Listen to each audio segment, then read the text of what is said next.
കുട്ടിക്കാലം പോലെ വലിയ ഫാനാണ്. അതെ, നോക്കത്താ ദൂരത്ത് കണ്ണുന്നിട്ട് അതിൽ ആ വികൃതിയായിട്ടുള്ള ആ ഒരു ക്യാരക്ടറില്ലേ, അതെ, അതാണ് ഇപ്പോഴും എന്റെ മനസ്സിലുള്ളത്. വികൃതി മാറിയിട്ടൊന്നും ഇല്ല, ഇപ്പോഴും അത് തന്നെയാണ്. ഓക്കെ മഞ്ജരി, ഈ മധുചേട്ടൻ പറഞ്ഞ പോലെ ആ കഥാപാത്രം ഗേളി എന്ന് പറഞ്ഞ കഥാപാത്രം അന്നേ ഭയങ്കര ഇഷ്ടമുള്ള ഒരു കഥാപാത്രം. കാരണം ആ ഒരു ബോൾഡ് ബബ്ലി ആയിട്ടുള്ളൊരു ഗേൾ അല്ലേ. ഇപ്പം നമ്മളൊക്കെ ആ ഒരു കൗബോയിഷ് ആ ഒരു സമയത്തുള്ള സ്കൂളിലൊക്കെ പഠിക്കുമ്പം അതുപോലെ ആവണം, അതുപോലെയൊക്കെ നടക്കണം എന്ന് പറഞ്ഞാൽ ഇങ്ങനെ ഓടിച്ചാടി മരം കയറിയൊക്കെ നടക്കുന്ന ഒരു പ്രായം. അപ്പം ചേച്ചിയായിരുന്നു ഞങ്ങളുടെയൊക്കെ ഒരു ഇൻസ്പിറേഷൻ. എന്ന് വെച്ചാൽ ഞങ്ങളൊക്കെ കുഞ്ഞിലേ കാണുന്നതാണ്. ചേച്ചി ഓൾറെഡി അത് അഭിനയിച്ച് കഴിഞ്ഞു.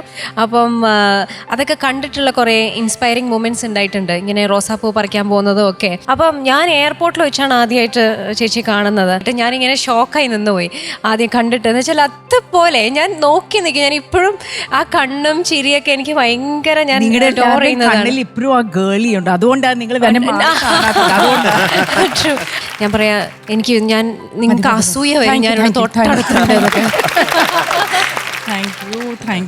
എനിക്ക് ഒരുപാട് ബഹുമാനവും ആരാധനയൊക്കെ ഉള്ള ഒരു ആർട്ടിസ്റ്റും ഒരു വ്യക്തിയൊക്കെയാണ് നദിയ ചേച്ചി. വളരെ വളരെ സന്തോഷം എനിക്ക് ഇങ്ങനെ അടുത്ത് കാണാൻ കഴിഞ്ഞതിലും. കണ്ടിട്ടുണ്ട് പല ആശാനെ കുറിച്ച് പറയാൻ. ഞാൻ ആദ്യമായിട്ട് ആശയെ കാണുന്നത് ദൃശ്യം പടത്തിലായിരുന്നു. കാരണം അത് അവർക്ക് തെലുഗുവില് അവർക്കത് റീമേക്ക് ചെയ്യണമായിരുന്നു.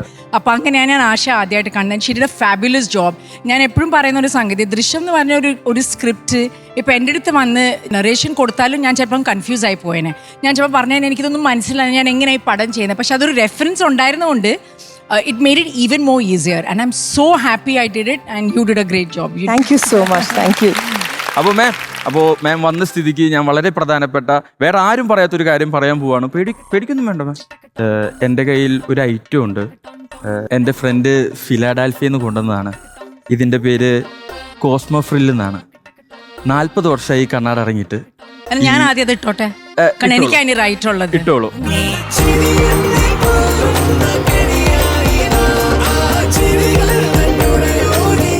പക്ഷെ ഇത് ഫേക്കാണ്. കാരണം എനിക്ക് ഉടുപ്പിട്ടതെല്ലാം കാണുന്നുണ്ടോ? അതാ പറയുന്നത്. 40 വർഷം ആയതിന്റെ ഒരു മങ്ങൽ ആ കണ്ണാടിക്ക് വന്നിട്ടുണ്ട്. അതുകൊണ്ട് ആ കണ്ണാടി ഒന്ന് വരി. 40 വർഷമായിട്ട് ചാനലുകളിലെല്ലാം ഇതൊരു കണ്ടന്റായി പോയിക്കൊണ്ടിരിക്കുക. ഇനി നമുക്ക് ഈ കണ്ണാട വേണ്ട. അയ്യോ, ഏതായാലും അത് ഫേക്ക്, അതുകൊണ്ട് അതിന് കാര്യമില്ല.